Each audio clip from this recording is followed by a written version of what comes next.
In December 1971, General Vo Nguyen Giap led a high-ranking military delegation from the Democratic Republic of Vietnam to visit the Soviet Union, affirming the commitment to fight the United States until Vietnam's complete victory and requesting support from the Soviet Union.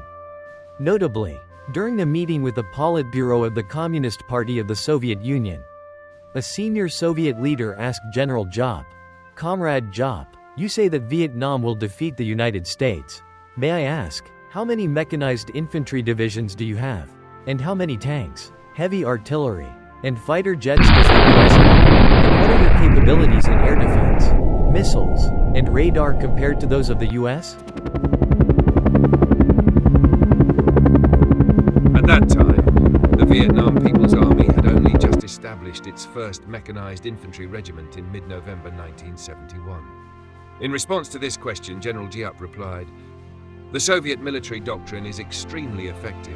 It defeated Nazi Germany, and that is very clear. But I must say, if we were to fight in the way you do, we wouldn't last 2 hours. We fight in a different way, the Vietnamese way, and we will win." The deaths of Ngo Dinh Diem and Ngo Dinh Nhu left a chaotic South Vietnam, marked by 11 coups and government reorganizations. The formula of the Saigon Army, combined with American weaponry and advisors, could not solve the problems on the southern battlefield. The special war strategy had failed.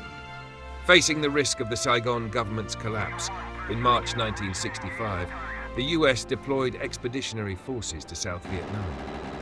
3 years later, the American troop presence in Vietnam had increased to over 500,000. Earlier, in late September 1964, faced with the risk of escalation following the Gulf of Tonkin incident and the complex situation in South Vietnam, the Vietnamese Politburo and President Ho Chi Minh decided that the South must expand guerrilla warfare and build core forces capable of delivering quick, strong, and decisive blows.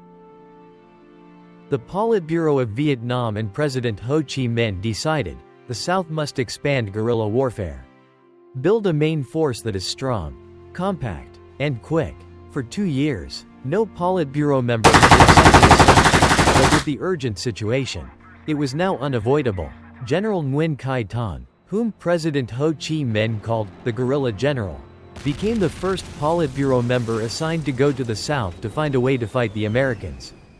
Accompanying General Thanh to the South were other high-ranking officials, all of whom were experienced in combat leadership. During his 3 years in the South, General Thanh and his comrades left a legacy of a resilient South that dared to fight the Americans and knew how to defeat them. Facing the army of the world's leading superpower, General Thanh spread the spirit that anyone could fight the Americans. Any weapon could be used to fight the Americans. Any American force could be defeated, and that the Americans could be fought anywhere. The principle was to force the Americans to fight on our terms, not allowing us to passively respond in their style of warfare. Facing an opponent with superior weaponry and firepower, General Thanh summarized, upon hearing field reports on the grabbing the enemy by the belly experience, the Americans may be wealthy, but they are not strong. Their troops and generals may appear powerful, but they are weak. We have our own way of fighting, grabbing the enemy by the belt. Grabbing tightly and fighting became the guiding approach of the liberation forces when engaging with the US Army.